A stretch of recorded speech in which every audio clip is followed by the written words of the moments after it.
नमस्कार, मी पंकजा गोपीनाथ मुंडे, महाराष्ट्र राज्याची पशुसंवर्धन मंत्री. या खात्याच्या मंत्रिपदाचा भार स्वीकारल्यानंतर महाराष्ट्र सरकारने अत्यंत महत्वाची योजना सन्माननीय मुख्यमंत्र्यांच्या मार्गदर्शनाखाली करण्याचा निर्णय या बजेटमध्ये घेतलेला आहे. ही योजना आहे महाराष्ट्र ग्रामीण पशुधन उद्योजक योजना. या योजनेमधून ग्रामीण भागाच्या आर्थिक विकासाला चालना देण्यात येणार आहे.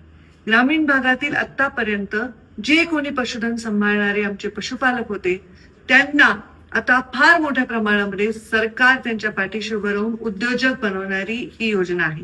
आता ते नुसते उत्पादक राहणार नाहीत तर ते उद्योजक बनणार आहे. यामुळे स्थलांतर रोखलं जाणार आहे.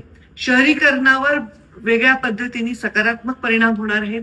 ग्रामीण भागातील जीनची पॅन्ट टी शर्ट घातलेला गॉगल घातलेला तरुण हा उद्योजक बनणार आहे. शेती आणि शेतीपूरक व्यवसाय करण्यासाठी त्याला अजिबात मागे पुढे बघायची गरज नाही. पशुपालक होण्याच्या निमित्ताने तो एक उद्योजक म्हणून सन्मानाने जगू शकणार आहे. महाराष्ट्रातील ग्रामीण युवकांसाठी ही सुवर्ण संधी आहे.